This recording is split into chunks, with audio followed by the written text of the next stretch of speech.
Hello everyone, welcome back to my channel. I apologize that the microphone is right in everyone's face, but it sounds better. And it is December, no God, it's February in New York City, which means my radiator is hissing. And so I'm trying to minimize as much background noise as possible. So the mic has to be right here. As you can see, there's a stack of books behind me. It is the second day of the month. It is Groundhog's Day. We made it through December and January somehow, managing to scrape ourselves together. As an extrovert, the pandemic has been great. Hasn't been great at all. And so I thought I would do an updated did I read it in January, and then also a February to be read. So let's get started. Spoiler alert, there's not much on the docket for February that I can get my hands on yet.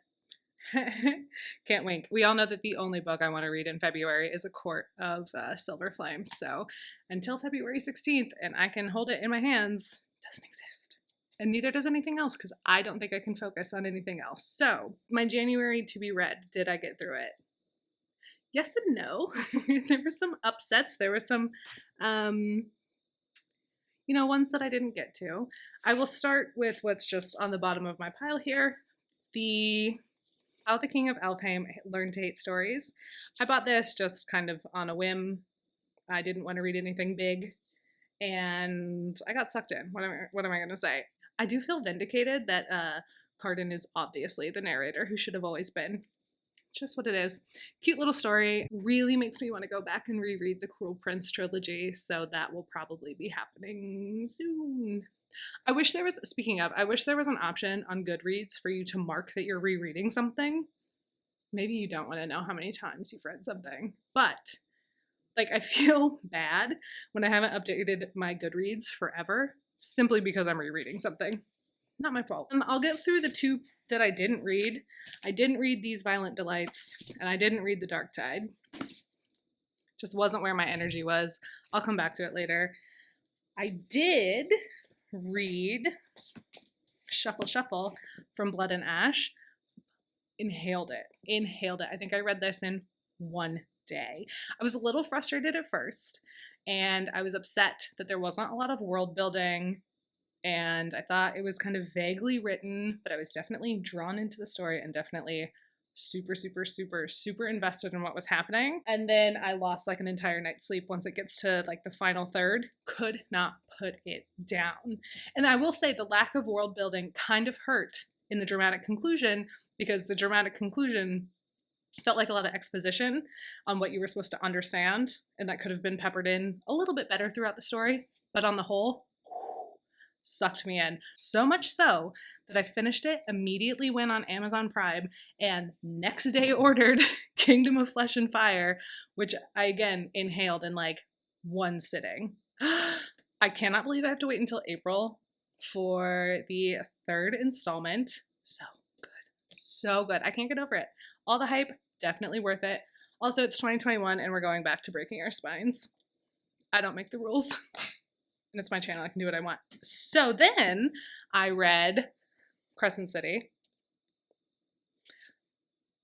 I always hesitate to say this is my favorite SJM story. This might be my favorite SJM book ever. Same kind of thing as from Blood and Ash. The last 100 pages blew my mind.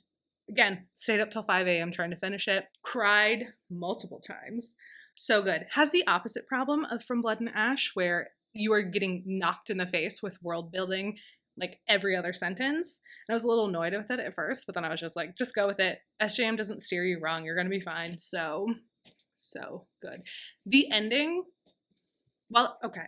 I don't want to say this is my favorite SJM story, but the ending of this book is my favorite ending she's ever done.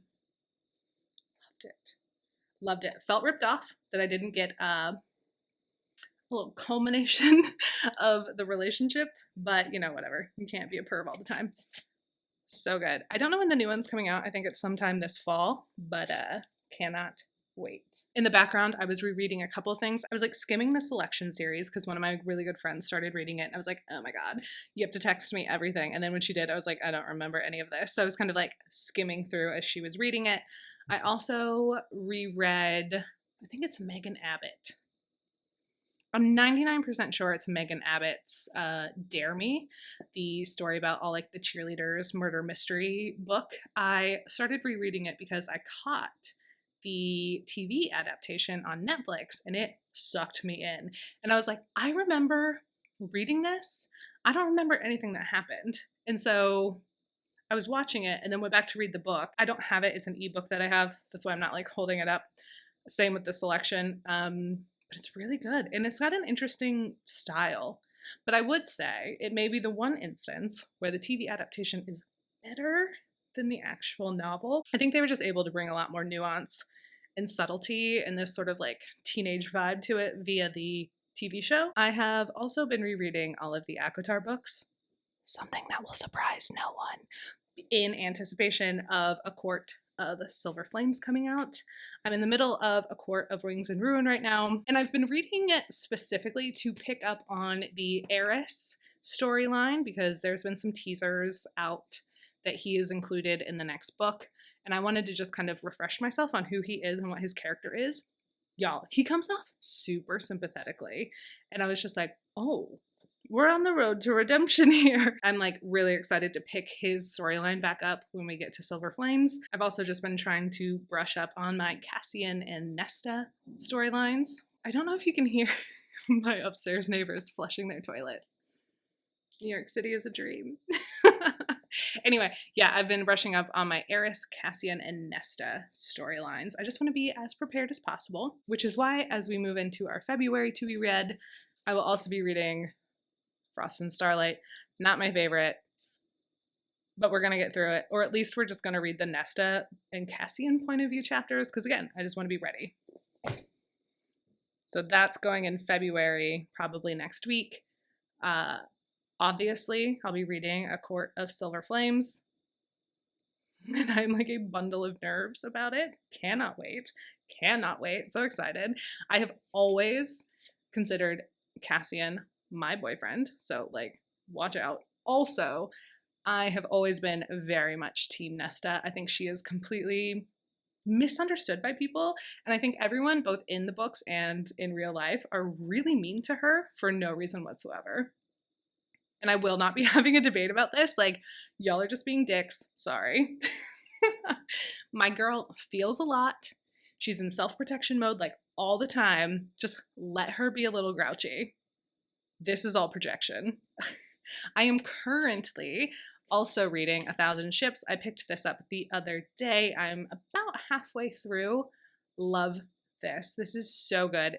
Hashtag my brand. It's a retelling of the Trojan War through the women's perspective, so that's really good. It's a lot of different vignettes from women who are maybe mentioned in the Odyssey and the Iliad, but you don't hear much about them. I love also, such a small detail, I love the rough edges of this book. It reminds me of Lost Books of the Odyssey, which if you remember my books I read in 2020 is mentioned in there. It's the same kind of thing. It's just different vignettes told from different perspectives during the Odyssey and the Iliad. Really good. Recommend it. Halfway through, even though it's the second day of February. We speed read. Another thing I picked up this weekend is The Thief. I read this when I was a kid and I remember it like blowing my mind, but I can't remember anything about it. And I just saw it at the bookstore and I was like, sure, let's revisit that and see what it's all about. It gave me a lot of feelings. Maybe I can feel them again, because feelings are hard to come by in 2021.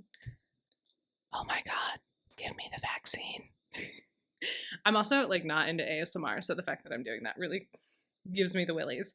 And then something else I'm rereading, yes, with a hair clip as my bookmark.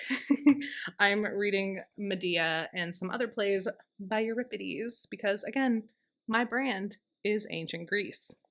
What are you going to do about it? So that is my February to be reads. That is my January. Did I read them? That is a lot of strange, non sequiturs about my personal life and what is going on in my New York City apartment. I hope you enjoyed it. If you haven't already, please subscribe and click the bell so you can stay abreast of all the updates. If you haven't already, check out Lady Elaine. I am uploading the audiobook chapters here. You can also catch it on Wattpad. All the links will be down in the description box below. That will be the majority of my content on YouTube until I get through posting the entirety of Lady Elaine. I'm throwing all of my creative energy into it because it turns out that rewriting a book, editing it, recording it, editing the recording, posting it takes a lot of time. A lot. So I don't really have much time left in the day to do more of like chit-chatty videos like this. That will come later. Elaine will be done eventually. So, that will come later. Aelin will be done soon. So throwing all my stuff into that, then we'll do some more chit-chatty videos. We can get to know each other a little better and see where life takes us from there. Please feel free to follow me on Wattpad, on YouTube, to tweet at me. I will reply, maybe, if you're nice. I mean, otherwise, I will see y'all later. Bye.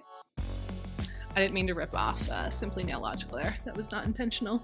You just watch YouTubers and they like get into the way that you think. Anyway, ta-ta.